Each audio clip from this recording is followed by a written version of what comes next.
वोटरची cut off date 1 जुलै 2025.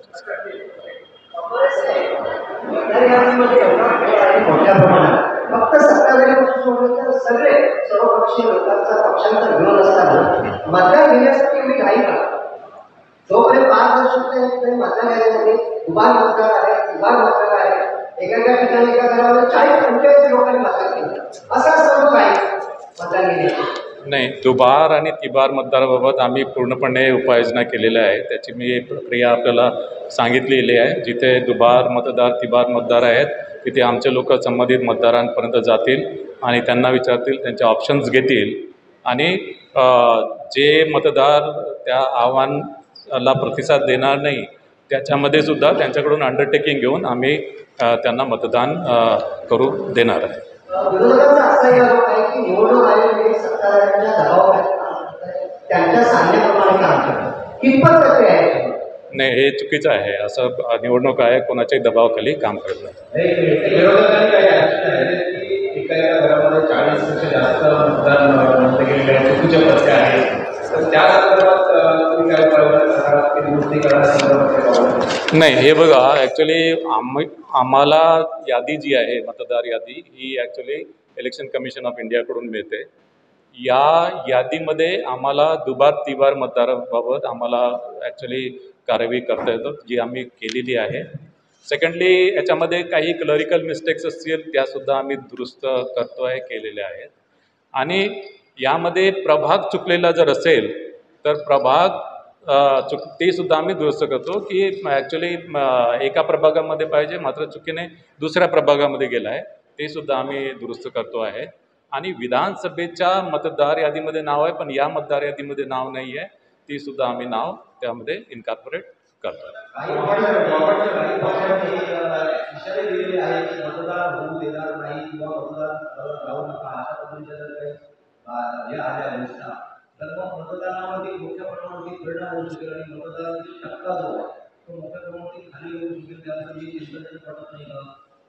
आम्ही actually मतदानच्या टक्केवारी वाढवण्यासाठी विविध वोटर्स अवेअरनेस कॅम्पेन आम्ही घेतो आहे.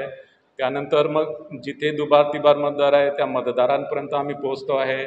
आणि हे जे आमच्या स्तरावर जितकी काही आम्हाला मतदार यादीमध्ये आम्हाला ॲक्च्युली मतदार यादी जितकी स्वच्छ आम्हाला करता येईल त्याप्रमाणे आम्ही कार्यवाही करतो आहे.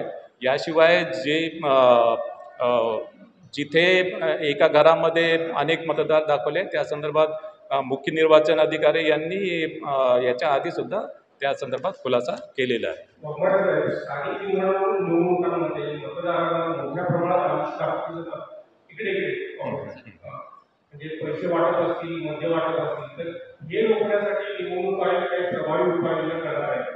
नाही, आम्ही याच्यामध्ये आचारसंहिताचा ऑर्डर काढलेला आहे. या आचारसंहितेच्या ऑर्डर्समध्ये मद्य आणि पैशाचे वाटप याच्याबद्दल सर्व प्रतिबंधक उपाययोजना केलेल्या आहे. पोलीस विभागाला प्रॉपर डायरेक्शन्स दिलेले आहेत आणि यामध्ये सर्व बँका सर्व पतपेढ्या यांच्या व्यवहारावर पूर्ण लक्ष ठेवणार आहे. याशिवाय विविध प्रकारचे जे पोर्ट्स असतील, एअरपोर्ट्स असतील किंवा विविध ट्रान्सपोर्ट्स व्हेकल असतील या ठिकाणी सुद्धा पुरेशी उपाययोजना आम्ही करतो. आता महाविकास आघाडीनं मोर्चा काढला होता आणि त्यामध्ये तुमची सुद्धा भेट घेतली होती. एक प्रश्न या निमित्तानं उपस्थित होतोय की दुबार मतदार आहे तिबार मतदार आहे, तुम्ही सांगितलं की डबल स्टार केलं आहे, त्यांच्याकडून अंडरटेकिंग घेतलं आहे, कुठे राहतात नाव पत्ता निवड शोधलं आहे. मग तुम्ही हे मान्य करता का की यापूर्वी ज्या निवडणुका झालेल्या आहेत लोकसभेच्या असू द्या विधानसभेच्या असू द्या त्यामध्ये सुद्धा हे दुबार मतदार लोकांनी त्यांनी मतदान केलंय, यात निवडणूक आयोगाची चूक आहे? नाही, लोकसभा विधानसभा निवडणुकीच्या बाबतीत मी काही कॉमेंट्स करणार नाही.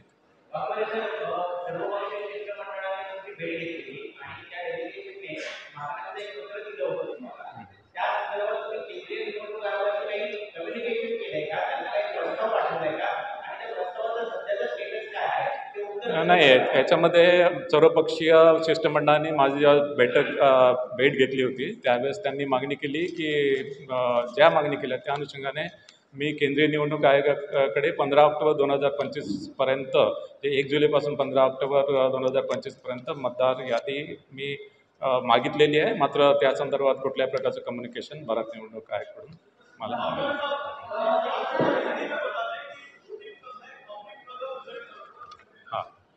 हाँ इसमें नाम निर्देशन घेण्याबाबत निर्देश दिलेले आहेत आणि या दृष्टीने स्थानिक स्वराज्य संस्थेच्या या निवडणुकीच्या दृष्टीने आपल्याशी संवाद साधावा आणि आपल्या माध्यमाने मतदार, उमेदवार, राजकीय पक्ष व इतर सर्व संबंधितांपर्यंत हा संदेश पोहोचण्यासाठी आज आम्ही राज्य निवडणूक आयोगामार्फत ही पत्रकार परिषद आयोजित केलेली आहे.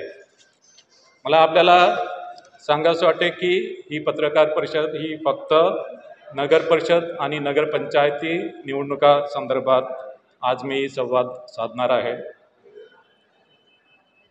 राज्यामधल्या ज्या निवडणुकीस पात्र असलेल्या 246 नगरपरिषदा आणि 42 नगरपंचायतीच्या सार्वत्रिक निवडणुका राज्य निवडणूक आयोगामार्फत घेण्यात येणार आहे आणि यामधून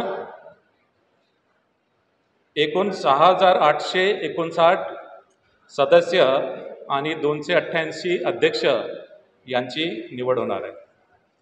246 नगरपरिषदांमध्ये 10 नवनिर्मित नगरपरिषदांचा समावेश आहे आणि 236 नगरपरिषदांची मुदत यापूर्वीच संपलेली आहे. राज्यामध्ये एकूण 147 नगरपंचायती आहे. त्यापैकी 42 नगरपंचायतीसाठी निवडणूक होत आहे. त्यामध्ये 15 नवनिर्मित नगरपंचायती आहे आणि 27 नगरपंचायतीची मुदत यापूर्वी संपलेली आहे आणि उर्वरित 105 नगरपंचायतीची मुदत यापूर्वी समाप्त झालेली नाही. नगर परिषदची साधारणतः सदस्य संख्या ही 20 ते 75 आहे आणि नगरपंचायतची सदस्य संख्या ही 17 आहे. नगर परिषदेची निवडणूक ही बहुसदस्यीय पद्धतीप्रमाणे आहे आणि साधारणतः एका प्रभागामध्ये सर्वसाधारणपणे 2 जागा नगर परिषदेमध्ये असतात. पण नगर परिषदच्या सदस्य संख्येचा आकडा विषम जर असेल तर नगर परिषदेमध्ये एका प्रभागामध्ये 3 जागा असतात. म्हणजे साधारणतः मतदारांना 2 ते 3 सदस्यांसाठी वोटिंग करावं लागेल. याशिवाय नगर परिषदेचा एक अध्यक्ष आहे, यासाठी सुद्धा मतदान करावं लागेल. नगरपंचायतमध्ये आपल्याला माहीत आहे की फक्त एक सदस्य असतो आणि एक अध्यक्ष. त्याच्यामुळे तिथे मतदारांना नगरपंचायतीसाठी 2 मतं द्यावे लागते. नामनिर्देशन हे पूर्णपणे राज्य निवडणूक आयोगाने जे संकेतस्थळ विकसित केलेले आहे त्या संकेतस्थळावर ऑनलाईन नामनिर्देशन पत्र स्वीकारले जातील आणि एका प्रभागामध्ये एका उमेदवाराला जास्तीत जास्त 4 नामनिर्देशन पत्र दाखल करता येतील.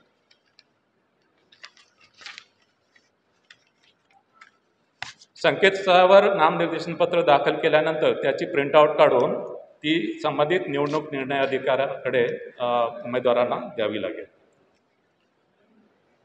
नामनिर्देशन पत्रासोबत जात वैधता प्रमाणपत्र देणे आवश्यक आहे.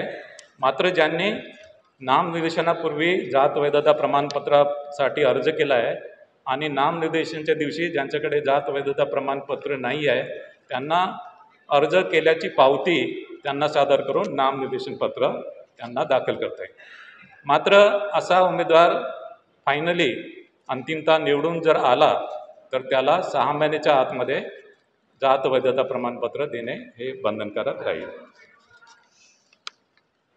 नगर परिषद आणि नगरपंचायतच्या मतदार यादी संदर्भात अंतिम मतदार यादी ही 31 ऑक्टोबर 2025 रोजी प्रसिद्ध झालेली आहे आणि मतदान केंद्रनिहाय मतदार याद्या 7 नोव्हेंबर 2025 रोजी प्रसिद्ध होणार आहे. नगरपरिषद आणि नगरपंचायतच्या निवडणुकीसाठी एकूण मतदार 1,07,03,576 इतके मतदार आहे आणि त्यासाठी एकूण 13,355 मतदान केंद्रांची व्यवस्था करण्यात आलेली आहे. या निवडणुकीसाठी पुरेशी इलेक्ट्रॉनिक वोटिंग मशीनची व्यवस्था करण्यात आलेली आहे. या निवडणुका इलेक्ट्रॉनिक वोटिंग मशीनद्वारेच होणार आहेत आणि त्यामध्ये 13,726 कंट्रोल युनिट आणि 27,452 बॅलेट युनिटची व्यवस्था केलेली आहे.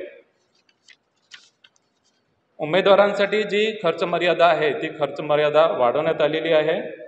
अ वर्ग नगरपरिषदेसाठी अध्यक्षपदासाठी 15 लाख, सदस्यपदासाठी 5 लाख, ब वर्ग नगरपरिषदेसाठी अध्यक्षपदासाठी 11,25,000, सदस्यपदासाठी 3,50,000, क वर्ग नगरपरिषदेसाठी अध्यक्षपदासाठी 7,50,000, सदस्यपदासाठी 2,50,000, नगरपंचायतीसाठी अध्यक्षपदासाठी 6 लाख आणि सदस्यपदासाठी 2,25,000 अशी खर्चाची मर्यादा आहे. मतदारांसाठी निवडणूक आयोगाने, राज्य निवडणूक आयोगाने जे संकेतस्थळ विकसित केलेले आहे त्यामध्ये त्यांना सर्च फॅसिलिटी दिलेली आहे आणि या सर्च फॅसिलिटीमध्ये जाऊन मतदारांना त्यांचे नाव आणि मतदान केंद्र शोधता येईल.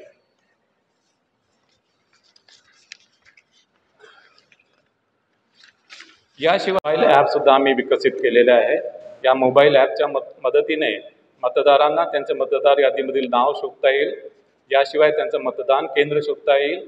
याशिवाय नो युअर कॅन्डिडेट म्हणजे उमेदवाराविषयी त्यांनी उमेदवारांनी जे प्रतिज्ञापत्र दाखल केलं त्या प्रतिज्ञापत्राच्या अनुषंगाने त्यांच्याबाबत काही गुन्हेगारीविषयी गुन्हे दाखल केले असतील किंवा त्यांच्या शैक्षणिक क्वालिफिकेशनबाबत आणि त्यांच्या आर्थिक परिस्थितीबाबत त्यांना माहिती मिळू शकेल. म्हणजे नो युअर कॅन्डिडेट ही माहिती सर्वसामान्य मतदारांना ही या मोबाईल ॲपच्या माध्यमाने उपलब्ध होईल. मतदार यादीच्या बाबतीत जे संभाव्य दुबार नावाबाबत राज्य निवडणूक आयोगाने पूर्ण दक्षता घेतलेली आहे. राज्य निवडणूक आयोगाने त्यांच्या सिस्टीमवर टूल विकसित केलेले आहे आणि या टूलच्या माध्यमाने प्रत्येक नगरपरिषद नगरपंचायतीमधील प्रभागामध्ये संभाव्य दुबार मतदार हे डबल स्टार असे चिन्ह त्याच्या पुढे आलेले आहे. जिथे जिथे अशा प्रकारचे डबल स्टार आलेले आहे तिथे संबंधित अधिकारी संबंधित मतदारांना कॉन्टॅक्ट करून तो कुठल्या प्रभागामध्ये आणि तो कुठल्या मतदान केंद्रामध्ये तो मतदान करेल याची माहिती घेईल. त्यासोबतच त्याचं नाव, त्याचं लिंग, त्याचा फोटोग्राफ आणि त्याचा पत्ता या सर्व बाबीसुद्धा तपासेल. ज्या मतदान केंद्रामध्ये त्यांनी ऑप्शन दिलेला आहे त्या मतदान केंद्रामध्ये त्याला मतदानाची सोय असेल आणि इतर मतदान केंद्रामध्ये त्याला मतदान करता येणार नाही.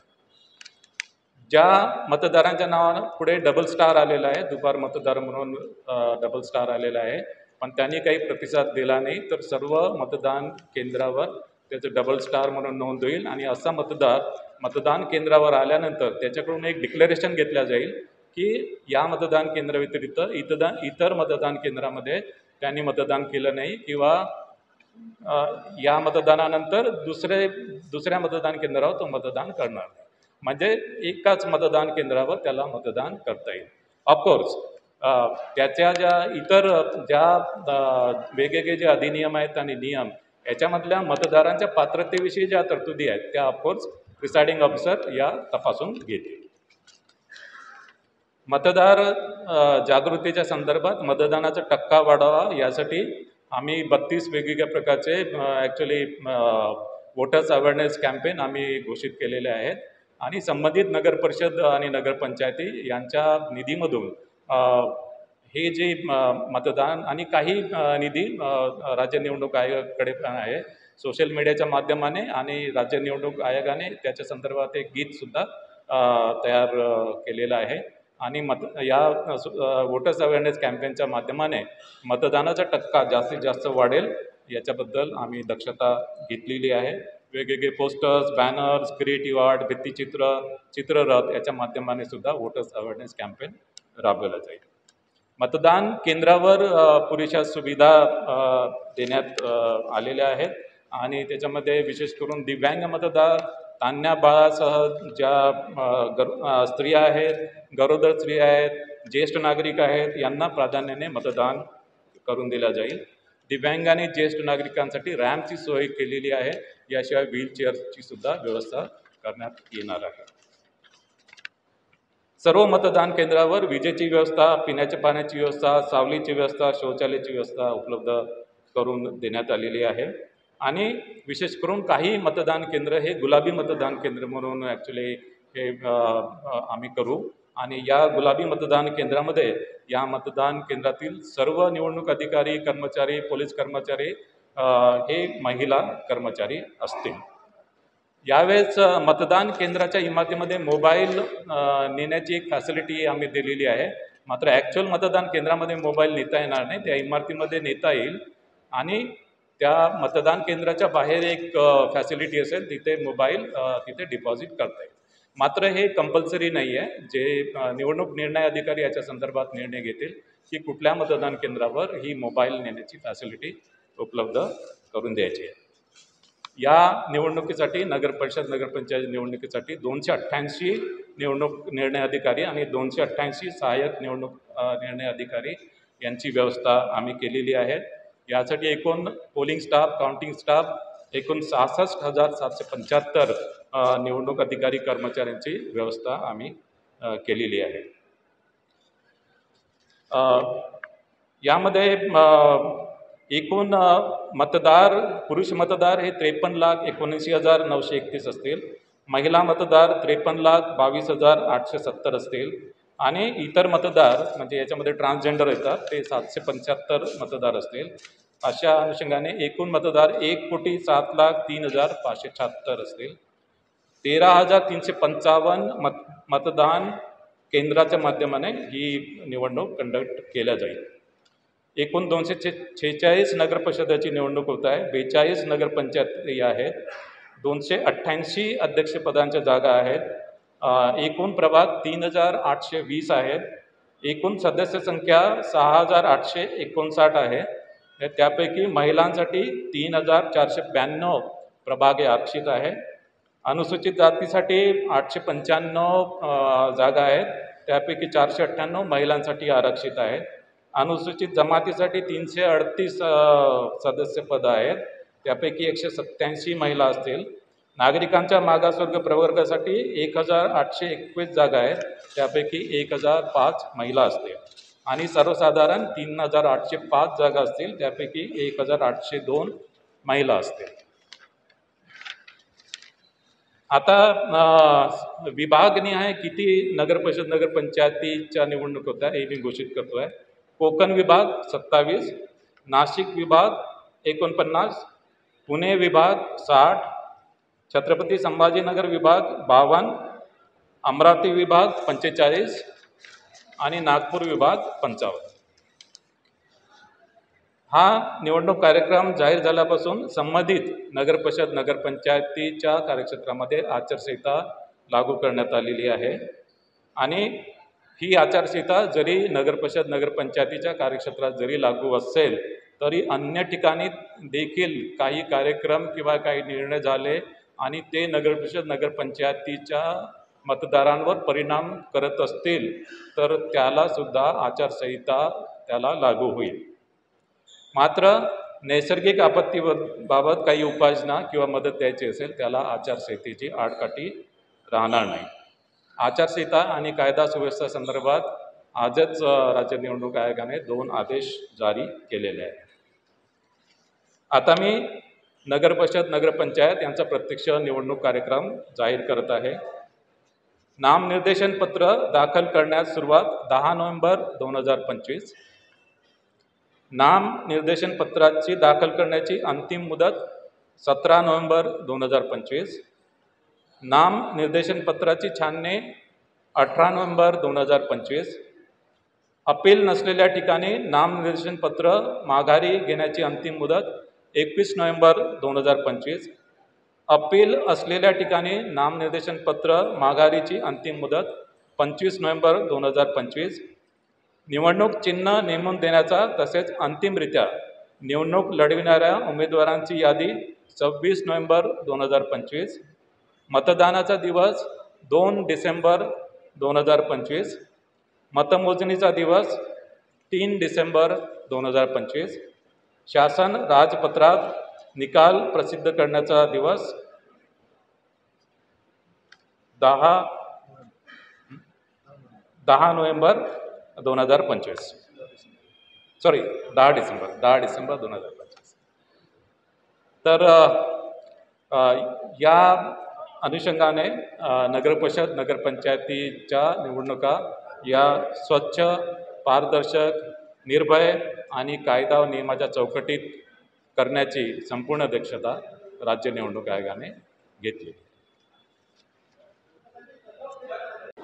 नाम निर्देशन दाखल करने के लिए जो चालू करने की डेट है वो 10 नवंबर 2025.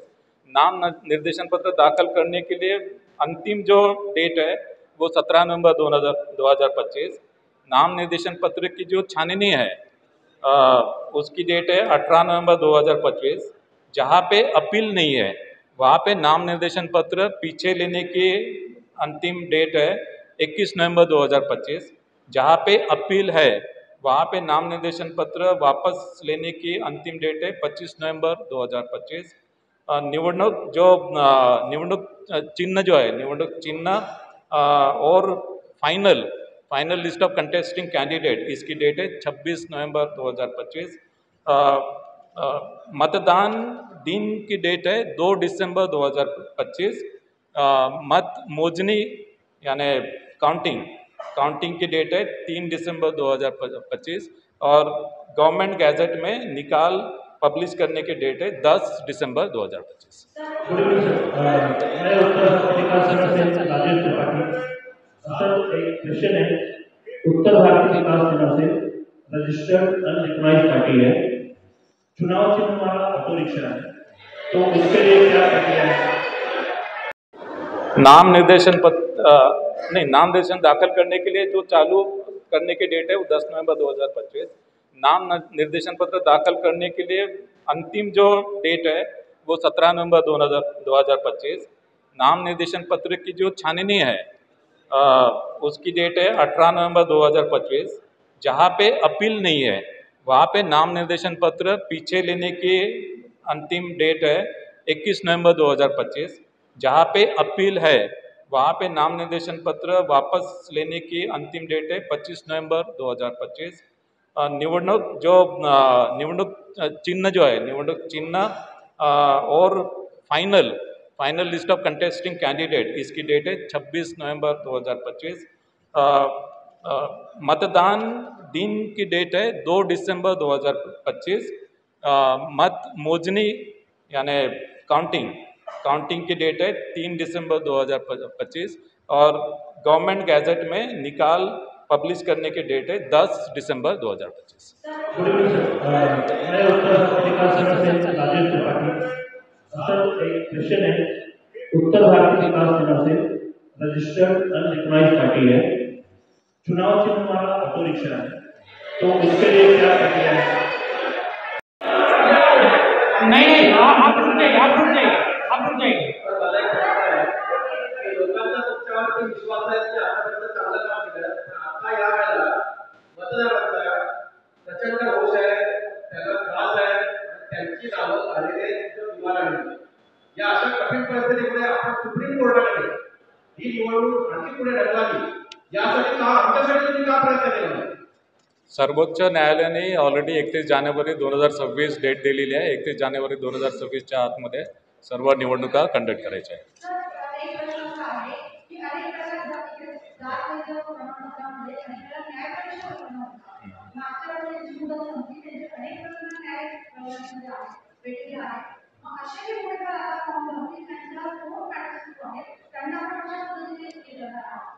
नाही, याच्यामध्ये प्रोव्हिजन एकदम क्लिअर आहे की नामनिर्देशन पत्र दाखल करण्यापूर्वी नामनिर्देशन पत्र दाखल करताना त्यांच्याकडे वैधता प्रमाणपत्र असेल तर अडचण नाही आहे.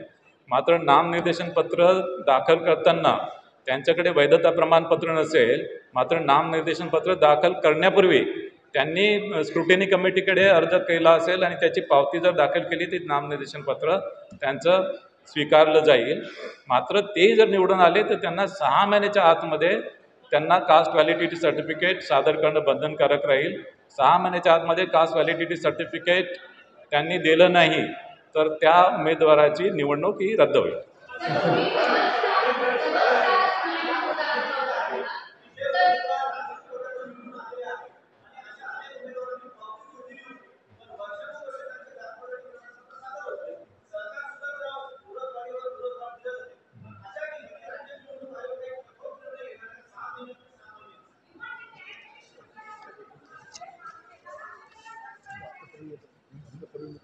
नाही, आता ॲक्च्युली बेसिकली निर्देशनाची जी प्रक्रिया आहे ती आमच्या पर्व्ह्यूमध्ये आहे. एकदा तो निवडून आल्यानंतर गॅझेटमध्ये पब्लिकेशन झाल्यानंतर तिथे राज्य निवडणुकाचा रोल संपतो. त्याच्यानंतर रोल तो राज्य शासनाचा आहे.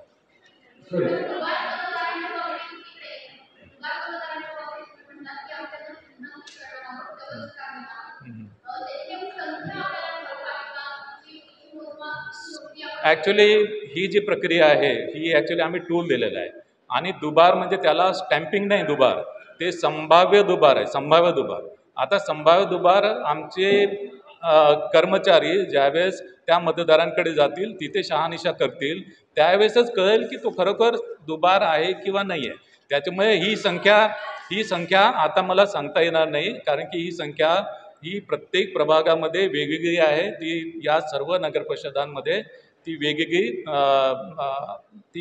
संख्या आहे आणि त्याच्यानंतर ही ॲक्च्युली ज्यावेळेस फायनल होईल, ज्यावेळेस हे संभाव्य दुबार मतदार आपण ॲक्च्युली व्हेरीफाय करू त्यावेळेसच ॲक्च्युली आपल्याला ही संख्या समजेल आणि मतदानाच्या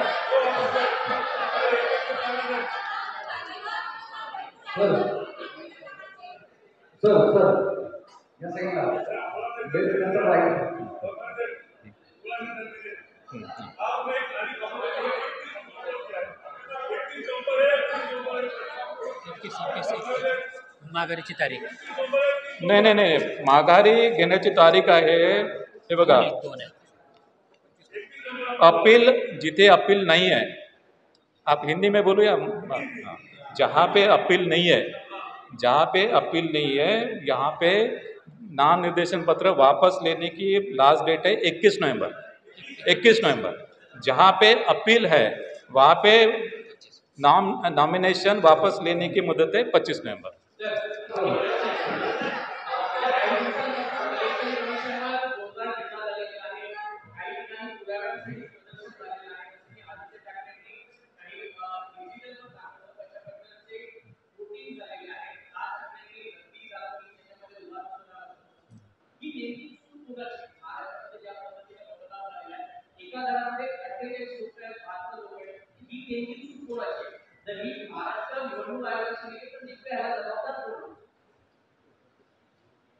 नाही, आता ॲक्च्युली जी मतदार यादी आहे, मतदार ही भारत निवडणूक आयोगाकडून मतदार यादी आम्हाला मिळाली.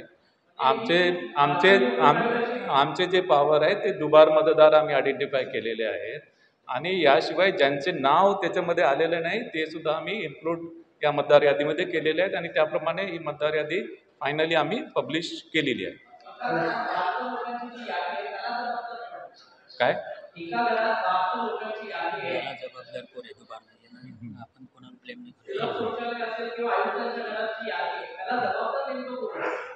नाही. आता याच्यामध्ये ही जी यंत्रणा आहे मतदार यादीची यंत्रणा वेगळी आहे. ही ॲक्च्युली आम्ही फक्त ती यादी अडॉप्ट करतो. आम्ही फक्त ती जी यादी ती अडॉप्ट करतो. एक पर्टिक्युलर डेट ठरवतो आणि त्या डेटला ती यादी आम्ही अडॉप्ट करतो. शहानिशाचे जे प्रकार आहेत ते सांगितलं मी. दुबार मतदार असतील तिथे आम्ही बघतो, चुकीच्या प्रभागामध्ये गेला ती आम्ही बघतो, नाव इन्क्लूड झालं नाही, विधानसभा मतदार यादीमध्ये नाव आहे पण याच्यामध्ये नाही आहे ते इन्क्लूड करतो, काही क्लरिकल मिस्टेक्स असेल, एरर असेल ते इन्क्लूड करतो.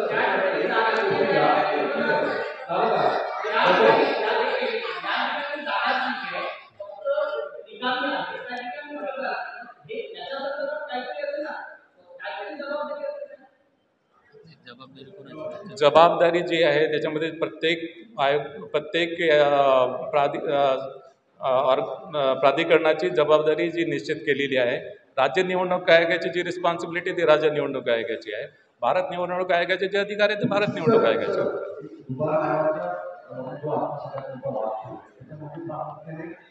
केंद्रीय निवडणूक आयोगाची जी लिस्ट आहे तीच आपण आता परत एकदा वापरतो असं त्यांचं स्पष्ट आहे. मुळात यातल्या दुबारनामाच्या संदर्भात तुम्ही जे सांगते की काही ट्रेन लेवल असतात त्यांचे नावं सामने असेल फक्त सामने असेल त्यांच्या संदर्भात असेल तर असेलची साधारणतः संख्या तुमच्याकडे आली आहे का? किती आहे? नाही, ते मी ॲक्च्युली संख्या सध्या मी सांगू शकणार नाही, कारण की आता ही जी प्रक्रिया आहे ती प्रक्रिया प्रत्येक जे रिटर्निंग ऑफिसर आहे त्यांच्या स्तरावर सुरू आहे आणि त्यामध्ये ॲक्च्युली फिजिकल व्हेरिफिकेशन आणि मतदानाच्या 2 दिवस आधीपर्यंत ही प्रक्रिया सुरू राहील.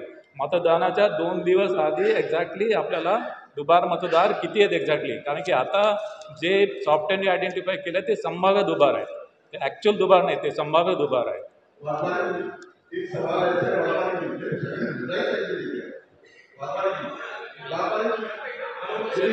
सवाल ये है हमें देश का संविधान ये कहता है कि भले 100 लोग छूट जाए लेकिन एक बेगुनाह जो है उससे जुड़ा नहीं होगी. सवाल यही है सारे पॉलिटिकल पार्टी सारे पॉलिटिकल पार्टी कह रहे हैं उनका मतलब यहाँ हुआ है उनका मतलब यहाँ हुआ है ये आप जवाब देते वक्त ऐसे जवाब देने के लिए हमारी पूरी तरह की उसकी आपके अध्यक्षता में अगर ये चुनाव हो रहे हैं तो आपको ऐसे नहीं लगता कि ये चुनाव विपक्ष और किसी एक के ऊपर भी अन्याय नहीं है.